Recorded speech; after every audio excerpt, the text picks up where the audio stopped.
Right, when you find this little stupid clip, okay, on just falling off as you're dismantling the PlayStation 4, it actually goes here, guys.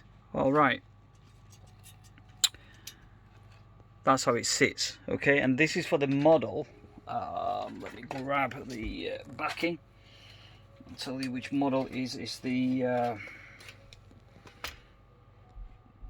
that's the model, the CUH-2216B PlayStation 4. And as I said, if you're looking for this clip where it's fallen off, when you dismantle to try and service the board, now this came here with a a completely smashed out casing, as you can see there, basically.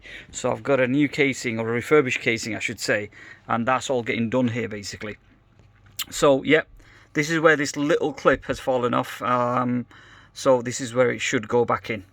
That's all really. Take care. Bye for now.